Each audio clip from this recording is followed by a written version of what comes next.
Assalamualaikum warahmatullahi wabarakatuh. Perkenalkan, nama saya Alvira Dewi Arborea, NPM S1D018032. Pada kali ini kita akan mempelajari tentang regresi linier dengan teknik matrik. Regresi linier mempelajari tentang variabel bebas yaitu X dengan variabel terikat yaitu Y. Kali ini kita akan menganalisis tentang faktor-faktor yang mempengaruhi produksi padi di Desa Raskabu, Kecamatan Beringin, Kabupaten Deli Serdang. Pada kasus ini yang menjadi variabel bebas ada X1 yaitu luas lahan, X2 bibit, X3 pupuk urea, X4 pupuk ZA, X5 pestisida reagent, X6 pestisida skor, dan X7 pestisida keong dengan variabel terikatnya yaitu Y sampai dengan jumlah produksi. Percobaan pertama kita akan melakukan analisis regresi linear sederhana dengan teknik matrik. Sebagai contoh variabel bebas yang pertama yang akan saya gunakan yaitu X1 sama dengan luas lahan dengan variabel terikatnya tentu saja jumlah produksi. Jika dibuat dalam bentuk persamaan didapatkan YT sama dengan B0 ditambah B1 X1 ditambah dengan ET. Hipotesis ada dua, ada deskriptif dan ada statistik. Dalam penelitian statistik kedua hipotesis ini diperlukan. Yang pertama ada diduga variabel luas lahan tidak berpengaruh terhadap jumlah produksi padi, yaitu dengan hipotesis statistik H0 berbanding dengan B1 sama dengan 0. Hipotesis yang kedua yaitu diduga variabel luas lahan berpengaruh terhadap jumlah produksi padi, dengan hipotesis statistiknya H1 berbanding dengan B1 tidak sama dengan 0. Setelah membuat hipotesis, kita akan buka aplikasi Shazam. Baik, setelah masuk ke dalam aplikasi Shazamnya, kita memasukkan instruksi analisisnya ke dalam kolom editor. Instruksi pertama yaitu file 33. Instruksi ini menjelaskan kepada Shazam lokasi dan nama file yang akan kita analisis. Untuk mengetahui lokasi file yang telah kita buat dengan cara yaitu kita pergi ke Windows Explorer, kita cari data dalam format div, kemudian kita klik kanan, kita klik property, dan kita copy bagian lokasi. Kita pindahkan ke dalam kolom editor tadi. Sesudah itu kita kasih beri garis miring, kemudian kita lihat lagi yang properti tadi. Nah, untuk nama filenya kita copy, kemudian kita pindahkan ke dalam kolom editornya. Instruksi selanjutnya yaitu, sebelumnya angka 33 hanya pengkodean ya, boleh memilih antara angka 11 sampai dengan 49. Instruksi selanjutnya yaitu dengan membuat sampel 138. Instruksi ini dilakukan yaitu untuk memberitahukan Shazam jumlah observasi yang akan dianalisis. Instruksi selanjutnya yang ketiga yaitu get 33 dan X1, X2, X3, X4,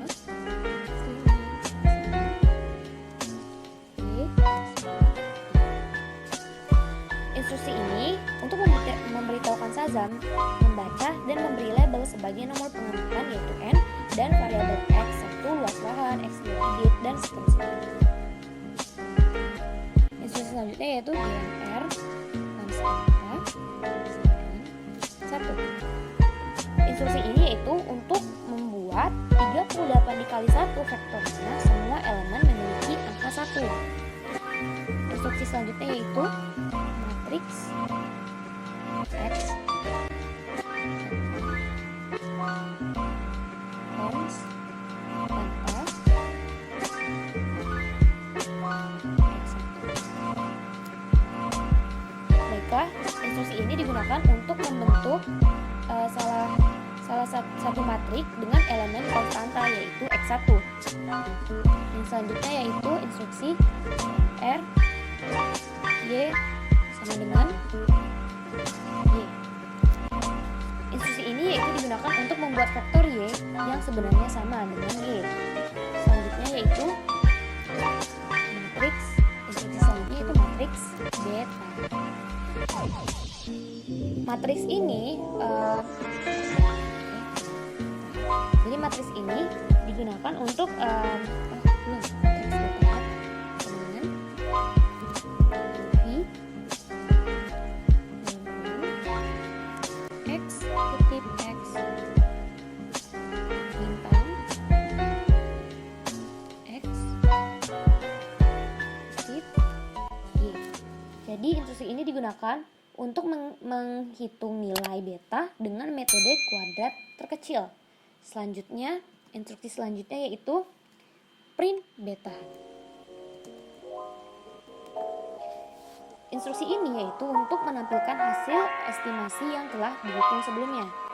Instruksi selanjutnya yaitu ada matriks Y sama dengan Y dikurang X bintang beta. Nah, matriks ini untuk menghitung yaitu nilai error. Selanjutnya ada matriks sig sama dengan E titik E garis miring 3. Instruksi ini yaitu untuk menghitung nilai totopi kuadrat dengan 36 itu didapatkan dari rumus DF yaitu N dikurang K dikurang 1. Instruksi selanjutnya yaitu print sig2. Instruksi ini yaitu untuk mencetak totopi kuadrat yang telah kita hitung sebelumnya. Instruksi selanjutnya yaitu matriks of sama dengan sig2hat bintang INF kurung X ketik X kurung. Instruksinya ini yaitu untuk menghitung varian dan kovarian matriks beta. Selanjutnya print cov. Instruksi ini yaitu untuk mencetak hasil perhitungan yang di atasnya. Selanjutnya yaitu instruksi matriks ster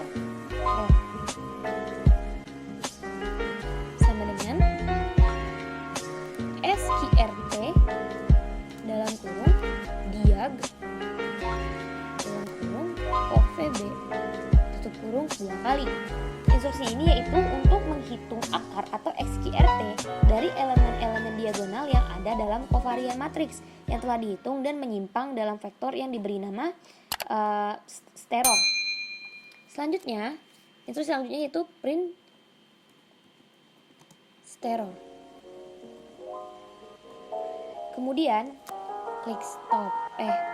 Instruksi selanjutnya itu stop. Nah, setelah semua instruksi telah diselesaikan, kita klik run. Nah, maka akan muncul instruksi seperti ini. Baiklah, kita dapatkan nilai beta hat di sini dan juga ada nilai steror. Angka-angka ini kita pindahkan ke dalam Microsoft Excel. Mengapa dipindahkan? Karena untuk menghitung nilai T hitung. Tadi kan kita telah membuat hipotesis statistik sebelumnya itu H0 dan H1. Nah, kita menghitung nilai T hitung yaitu dengan cara kita bagi antara beta dengan standar error dengan masing-masing variabelnya.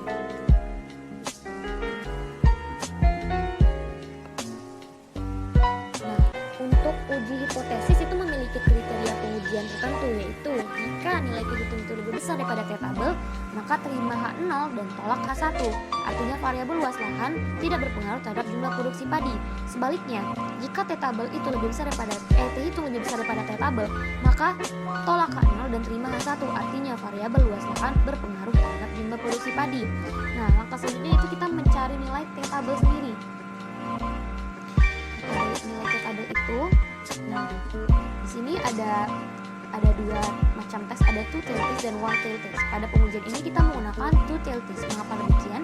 Karena kita tidak mengetahui arah pengujian tersebut, apakah dia positif atau dia negatif. Jadi kita menguji apakah variabel luas lahan itu sebenarnya berpengaruh tidak sih terhadap jumlah produksi padi. Maka tes yang kita gunakan yaitu two-tailed test karena kita hanya ingin tahu dia berpengaruh atau tidak. Dan selanjutnya kita lihat signifikan levelnya. Signifikan level yaitu adalah taraf error atau kepercayaan yang akan kita gunakan. Dalam pengujian ini saya sebagai peneliti mencoba untuk memberi batasan kesalahan yang saya buat yaitu sebesar 5%.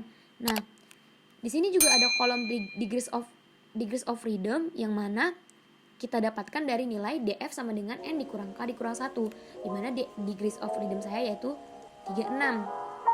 kita lihat baris ke36 ada di kolom QTLTS angkanya berapa di sini, yaitu 2,028. Jadi angka ini kita pindahkan ke dalam Excel tadi ya. Selanjutnya 2,028. Nah, selanjutnya kita lakukan pengujian statistik dengan bandingkan T hitung dengan T tabel tadi. Namun untuk konstanta tidak perlu dibuktikan, hanya variabel luas lahan saja. Nah, kita lihat di sini variabel luas lahan saya memperoleh T hitung yang sebesar 5,315463479, sedangkan nilai T tabel saya yaitu 2,028. Yang artinya T hitung saya itu lebih besar daripada T tabel, yang berarti tolak H0 dan terima H1, yang mana variabel luas lahan ternyata berpengaruh terhadap jumlah produksi padi. Setelah itu kita dapatkan kesimpulannya, kita copy kolom editor semuanya dan kolom saja kita pindahkan ke dalam Word. Selanjutnya kita akan menganalisis regresi linier berganda dengan teknik matrik. Nah, kita akan coba menganalisis ketujuh variabel bebas. Jika kita bentuk dalam suatu kesatuan, maka akan didapatkan Y sama dengan B0 ditambah B1x1, B2x2, B3x3, B4x4, B5x5, B6x6, B7x7 ditambah dengan ET. Dari hasil instruksi regresi linier sederhana tadi, kita cukup menambahkan dua bagian saja, yaitu yang pertama ada di bagian matriks cons ini, ditambah dengan banyaknya variabel itu variabel saya ada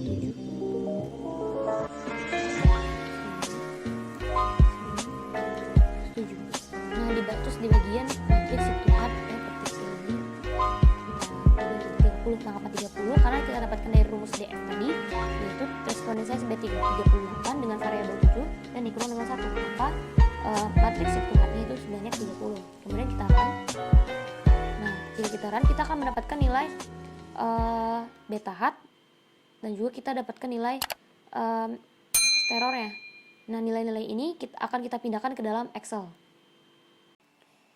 Baiklah, setelah memindahkan nilai beta dan standar error ke dalam Excel, langkah selanjutnya yang kita lakukan yaitu dengan cara mencari nilai T hitungnya, yaitu dengan cara membagi nilai beta dan juga nilai standar error setiap masing-masing variabel. Langkah selanjutnya itu kita mencari nilai T tabelnya, di mana nilai T tabel tadi di mana degrees of freedom-nya didapatkan yaitu 30. 30 didapatkan tadi dari 38 dikurang 7. 7 adalah jumlah variabel bebasnya dikurang dengan 1. Maka didapatkan di sini yaitu baris ke-30 di tutel testnya itu dengan nilai 2,042. Maka nilai T tabelnya yaitu 2,042. Langkah selanjutnya kita akan menggunakan pengujian statistik. Yang pertama ada X1 yaitu luas lahan, di mana T hitung ternyata lebih kecil daripada T tabel, maka terima H0 tolak H1, di mana berarti variabel luas lahan tidak berpengaruh terhadap jumlah produksi padi. Selanjutnya ada X2. X2 ternyata T hitungnya lebih kecil daripada T tabel, maka terima H0 tolak H1, di mana berarti variabel bibit tidak berpengaruh terhadap jumlah produksi padi. Selanjutnya ada pupuk urea. Pupuk urea ternyata T hitungnya lebih besar daripada T tabel, maka tolak H0 terima H1, berarti variabel pupuk urea berpengaruh terhadap jumlah produksi padi. Selanjutnya ada pupuk ZA. T hitung lebih besar daripada T tabel, maka tolak H0 terima H1, berarti variabel pupuk ZA ternyata berpengaruh terhadap jumlah produksi padi. Selanjutnya ada pestisida regens, yaitu T hitung lebih kecil daripada T tabel, maka terima H0 tolak H1, maka variabel pestisida regens ternyata tidak berpengaruh terhadap jumlah produksi padi. Selanjutnya ada pestisida skor. T hitung lebih kecil daripada T tabel, maka terima H0 tolak H1, yang berarti variabel pestisida skor tidak berpengaruh terhadap jumlah produksi padi. Selanjutnya ada pestisida keong, yang mana T hitung lebih besar daripada T tabel, maka tolak H0 terima H1, yang berarti variabel pestisida keong berpengaruh terhadap jumlah produksi padi. Sekian penjelasan dari saya, kurang dan lebih mohon maaf. Pada Allah saya mohon ampun. Terima kasih. Wassalamualaikum warahmatullahi wabarakatuh.